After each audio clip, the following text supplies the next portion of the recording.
সকলোকে স্বাগতম জনাইছোঁ আমাৰ জ্ঞানতীৰ্থ উইথ ছাকচেছ ইউটিউব চেনেলৰ নতুন এটা ভিডিঅ'লৈ। ইতিমধ্যে ভিডিঅ'টোৰ থাম্বনেইলৰ টাইটেলখিনি তুমি পাইছে। খুব বেছি ভাল খবৰ। অসম গভৰ্ণমেণ্টে ইটোৰ পাছত সিটো বিভাগৰ ফালৰ পৰা আচলতে ভাল খবৰসমূহ দিয়ে আছে। যোৱাকালি শিক্ষা বিভাগৰ যিসকল এছপিৰেণ্ট তেওঁলোকে সুধি আছিলে যে কিমান পদ খালী আছে, কেতিয়াকৈ পদসমূহ ওলাব। যোৱাকালি তেওঁলোকে শিক্ষা বিভাগৰ কাৰণে কিমানখিনি পদ খালী হৈ আছে গোটেইখিনি ডিটেইলছটো আপোনালোকক দি দিলে। আৰু DSS DMEৰ কাৰণে স্বাস্থ্য বিভাগৰ ফালৰ পৰা বহুতে সুধি আছিলে আৰু তেওঁলোকে স্পষ্টীকৰণ দিছে যে প্ৰায় 33,240টা পদত স্বাস্থ্য বিভাগত নিযুক্তি প্ৰক্ৰিয়া দিবলৈ তেওঁলোকে যো-জা চলাই আছে। গতিকে গ্ৰেড 3 আৰু গ্ৰেড 4ৰ পদসমূহো ইয়াতে আছে। লগতে নাৰ্ছ, লগতে লেবৰেটৰী টেকনিচিয়ান বা পেৰামেডিকেলৰ যিবিলাক পদ সেইবিলাক পদবিলাকো আছে আৰু মেডিকেল অফিচাৰৰ ডেণ্টেল ডক্টৰ এই গোটেইখিনি পদ ইয়াতে সন্নিৱিষ্ট হৈ আছে। এতিয়া কোনটো বিভাগত কিমান পদ আছে, গ্ৰেড 3ত কিমান আছে, গ্ৰেড 4ত কিমান আছে, ড্ৰাইভাৰত কিমান আছে, গোটেইখিনি কথা আমি এইটো ভিডিঅ'তে আলোচনা কৰিম। আৰু এইটো সম্পূৰ্ণ এটা অফিচিয়েল চ'ৰ্চৰ পৰা আমি কথাখিনি কৈছোঁ। ইতিমধ্যে আপোনালোকে চাগে গমেই পাইছে, সকলোৱে হোৱাটছএপত চাগে শ্বেয়াৰ হৈছে। গতিকে এই পদসমূহৰ আবেদন কেতিয়া হ'ব, সকলোবিলাক তথ্য আমি এই ভিডিঅ'টোত আলোচনা কৰিম। গতিকে ভিডিঅ'টো কোনো স্কিপ নকৰাকৈ আপোনালোকে কমপ্লিটলি চাব। আপোনালোকে যদি চাই, আজি আপোনালোকৰ আমাৰ যিখন গভৰ্ণমেণ্ট আছাম গভৰ্ণমেণ্টৰ নতুন অসম গভৰ্ণমেণ্ট তাৰমানে নতুনকৈ গঠন হোৱা চৰকাৰখনৰ প্ৰথমখন তেওঁলোকে বাজেট পাব্লিছ কৰিছে 2027 আৰু 28 বৰ্ষত। তাতে আপোনালোকে জানে আমাৰ অসম বাজেটত এটা কথা গুৰুত্ব দিয়া হয়, অষ্টদশ মুকুতাৰ উন্নয়নীমালা। ইয়াৰ ওপৰত কুৱেশ্যন আগতেও আহিছে এক্সামত আৰু এইবাৰো হয়তো আহিব পাৰে। তো ইয়াতে তেওঁলোকে এই 8টা পিলাৰ, সেই পিলাৰ 8টাৰ ভিতৰত প্ৰথম পিলাৰটোৱে তেওঁলোকে ৰাখিছে নিযুক্তিৰ নতুন দিগন্ত, টাৰ্গেটিং এডিশ্যনেল 2 লাখ এমপ্লয়মেণ্ট। তেওঁলোকে 2 লাখ এমপ্লয়মেণ্টৰ কথা ইয়াতে 2 লাখ চাকৰি দিয়াৰ কথা ইয়াত উল্লেখ কৰিছে। তাৰমানে এইটো হ'ব। গতিকে যোৱাবাৰ তেওঁলোকে 1 লাখ বুলি কৈ পিনি তেওঁলোকে কিমান দি দিছিলে, 1 লাখ, 1.5 লাখ, 1 লাখতকৈ 50,000 বেছি তেওঁলোকে ভেকেঞ্চি তেওঁলোকে চাকৰি দিছিলে। গতিকে এইবাৰ 2 লাখ বুলি কৈছে। গতিকে 2 লাখতকৈ হয়তো বেছি পদতো আপোনালোকে নিযুক্তি দিব পাৰে। গতিকে চিন্তা কৰিবলগীয়া নাই, তেওঁলোকে যিটো কথা কৈছে সেইমতে তেওঁলোকে কাম কৰি আহিছে। ইয়াতে নেক্সট আপোনালোকে যদি চাব বিচাৰে, এইটো ডিৰেক্টলি তেওঁলোকৰ অশোক সিংঘল জানেই, অশোক সিংঘল বৰ্তমান আমাৰ হেল্থ মিনিষ্টাৰ হয়। তেওঁৰ যিটো ফেচবুক পেজ বা টুইটাৰ হেণ্ডেল, তো তাতে তেওঁ স্পষ্টকৈ তেওঁ শ্বেয়াৰ কৰিছে যে ৰাজ্যৰ স্বাস্থ্য প্ৰতিষ্ঠানসমূহত 33,240টা নতুন পদৰ সৃষ্টিৰ প্ৰস্তাৱ তেখেতে এইটো প্ৰপ'জ কৰিছিলে পষ্টসমূহ। আৰু ইয়াতে ইমানখিনি পদত তেওঁলোকে ৰিক্ৰুইট কৰিবলৈ তেওঁলোকে যো-জা চলাইছে। আৰু এই যো-জা চলাইছে মানে এতিয়াই আপোনালোকক গোটেই পষ্টখিনি যে উলিয়াই দিব তেনেকুৱা ধৰণৰ কোনো কথা নাই। হয়তো এইখিনি এডভাইচ কৰোঁতে আপোনালোকৰ নৱেম্বৰ ডিচেম্বৰ মাহ পাই যাবগৈ আৰু এক্সামিনেশ্যনসমূহ আপোনালোকৰ অহা বছৰৰ ফেব্ৰুৱাৰী বা জানুৱাৰী মাহত হৈ যাব। চ' সেই পদসমূহত আপোনালোকে এতিয়াৰ পৰাই যদি প্ৰিপেৰেশ্যন কৰি থাকে ডেফিনেটলি আপোনালোকৰ চিলেকশ্যনটো হ'ব। আৰু ইয়াৰ লগতে তেওঁলোকে যিহেতু অলৰেডি 191 পদৰ এটা এডভাৰটাইজমেণ্ট তেওঁলোকে উলিয়াই থৈয়ে দিছে। গতিকে সেই পদসমূহৰ কিন্তু এক্সামিনেশ্যনটো অহা 2 মাহৰ ভিতৰতে হৈ যাব আৰু এইখিনি আপোনালোকৰ নৱেম্বৰ মাহলৈকে এপইণ্টমেণ্টে হৈ যাব। চ' সেই এক্সামবিলাকৰ কাৰণে ভাল ধৰণে পঢ়ক। আৰু গমেই পায় স্বাস্থ্য বিভাগৰ পদসমূহত এটা নিৰ্দিষ্ট এটা তেওঁলোকৰ পেটাৰ্ণ থাকে আৰু সেই পেটাৰ্ণৰ মতে 50টা কুৱেশ্যন আহে। কেনেকুৱা ধৰণৰ কি কথা, আমাৰ ই বুক আছে, ই বুক কেইখন আপোনালোকে লৈ ল'ব পাৰে। মই শেষলৈ দেখাম। ইয়াতে যদি আপোনালোকে চায়, তেওঁ স্পষ্টকৈ কৈছে যে 33,240টা পদ, বহুত বেছি পদ। এইটো আছাম বাজেটতো তেওঁ উল্লেখ কৰিছে। নিউ পষ্ট তেওঁলোকে প্ৰপ'জ কৰিছে।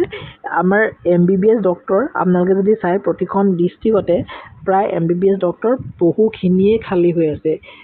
হস্পিটেল থাকে কিন্তু চিকিৎসক নাথাকে। গতিকে 6,814টা MBBS ডক্টৰক পদ খালী কৰি দিব তেওঁলোকে। 82টা আয়ুষ ডক্টৰক খালী কৰি দিব, 22টা আপোনালোকৰ ডেণ্টেল ডক্টৰ আৰু 10,942টা 11,000গৰাকী ষ্টাফ নাৰ্ছ তেওঁলোকে ৰিক্ৰুইট কৰিব। ANMৰ ক্ষেত্ৰত বৰ বেছি নাই, যিহেতু ANMত অলপ আগতে তেওঁলোকে দি গৈছে। তো ANMত 1283টা। ঠিক একেধৰণে ফাৰ্মাচিষ্টত বহুত বেছি পৰিমাণে দিয়া হৈছে। আগতে ফাৰ্মাচিষ্ট এনেকুৱা ধৰণৰ ভেকেঞ্চি হয়তো ওলোৱাই নাই। গতিকে যিসকলে ফাৰ্মাচিষ্ট পঢ়ি থৈছে বহুত বেছি ভাল খবৰ। লেবৰেটৰী টেকনিচিয়ানৰ ক্ষেত্ৰত সমানেই পদ আছে। গতিকে এইসমূহ যদি কোৰ্চ কৰি ৰাখিছে ডেফিনেটলি আপোনালোকৰ সুবিধা হ'ব। ৰেডিঅ'গ্ৰাফাৰৰ 780টা।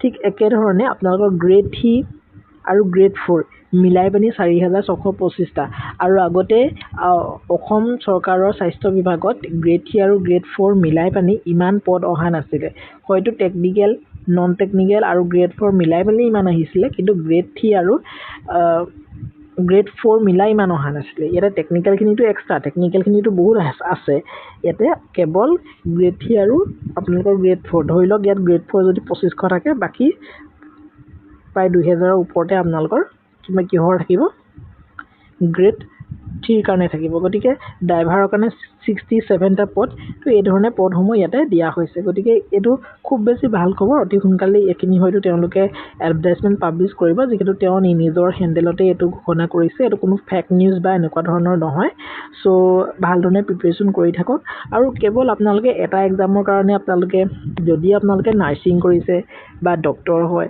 বা ফাৰ্মাসিষ্ট হয় তেতিয়ালে ডেফিনেটলি এটো এক্সামৰ কাৰণে ৰখি থাকিব পাৰে কিন্তু যদি আপোনালোকে গ্ৰেড 3 বা একাউন্ট এসিস্টেন্ট বা গ্ৰেড 4 ৰ কাৰণে প্ৰিপাৰেচন কৰিম বুলি ভাবিছে কেৱল ডিএসএস বুলিয়ে নহয় আপোনালোকে এডিআৰই বা এনেকুৱা ধৰণৰ এক্সামৰ কাৰণে এটা কম্বাইন প্ৰিপাৰেচন কৰক আপোনালোক তেতিয়া আপোনালোক বেছি লাভৱান হ'ব ঠিক আছে মই এটো ফ্ৰেন্ডলি কৈছো আপোনালোকে কম্বাইন প্ৰিপাৰেচন কৰক কাৰণ আসাম পুলিচো আছে হয়নে পিএনআৰডি আছে বেলেগ বেলেগ ডিপাৰ্টমেন্টৰ বেলেগ বেলেগ এক্সাম হৈ থাকিব গতিকে কম্বাইন প্ৰিপাৰেচন কৰক আৰু যেটো আপোনালোকৰ মেডিকেল এক্সামটো আপোনালোকৰ এটা স্পেসিফিক এটা তেওঁলোকৰ সিলেবাস থাকে সেই কম্বাইন প্ৰিপাৰেচন কৰিলে সেই সিলেবাসখন ডেফিনেটলি আপোনালোকৰ কভাৰ হৈ যাব নেক্সট যদি চাই আপোনালোকৰ ইয়াতে হেতু কথাই তেওঁ উল্লেখ কৰিছে স্বাস্থ্য খণ্ডত 33240টা পদত সৃষ্টিৰ প্ৰস্তাৱ বাজেটত তাৰে 6818 গৰাকী এমবিবিএছ চিকিৎসক পদ সৃষ্টিৰ প্ৰস্তাৱ 82 গৰাকী আয়ুষ চিকিৎসক 22 গৰাকী দন্ত চিকিৎসক পদৰ সৃষ্টিৰ প্ৰস্তাৱ 4খন জিলাত নতুনকৈ মেডিকেল কলেজ হ'ব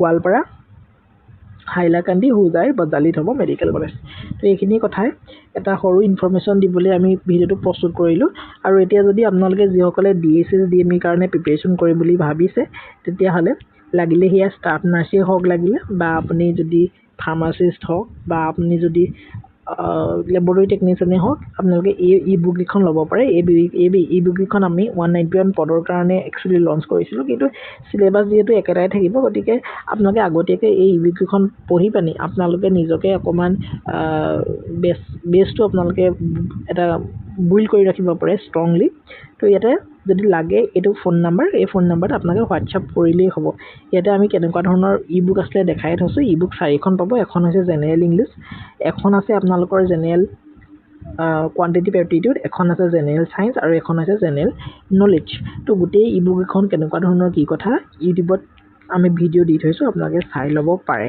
ঠিক আছে আৰু 4খন ই-বুক আমি 99 रुपीसত দি আছো কিন্তু এতিয়া পেমেন্ট কৰিলে আপোনালোকে 3খন ই-বুক পাব কাৰণ এতিয়ালৈকে আমি 3খনে দি থৈছো কাৰণ বহুখিনি ক্যান্ডিডেটে ইতিমধ্যে ললে আৰু তেওঁলোকৰ ফিডব্যাকও দিছে ফিডব্যাকসমূহ আমি ভিডিওত শেয়াৰ কৰিছো ইউটিউবত শেয়াৰ কৰিছো চাই ল'ব গতিকে সেই ই-বুকসমূহৰ 3খন দিয়া হৈছে কোৱান্টিটিভ এপ্টিটিউড ম্যাথমেটিক্সৰ ই-বুকখন তেওঁলোকে দিয়া নাই আৰু ম্যাথমেটিক্সৰ ই-বুকখন এক্সামৰ আগতে আপোনালোকৰ এখন পাবলিশ কৰি দিব লাগিব ঠিক আছে তো ইমানখিনি আছিল ভিডিও সৰু ইনফৰমেটিভ ভিডিও আৰু যদি বিচাৰে তেতিয়া আপোনালোকে লৈ ল'ব কাৰণ এই ই-বুক এখন ল'লে আপোনালোকৰ গম পাব সিলেবাসটো কেনেকুৱা ধৰণৰ বা কি কথা সিলেবাসখনো মই টেলিগ্ৰামত শেয়াৰ কৰি থৈছো অলৰেডি গতিকে চাই ল'ব যদি লাগে লৈ ল'ব নললো আমি ভিডিও বিলাক দি থাকিবলৈ চেষ্টা কৰিম যদি আপোনালোকে আমাক সহযোগিতা আগবঢ়ায় ঠিক আছে ইমানেই আছিল ভিডিওটো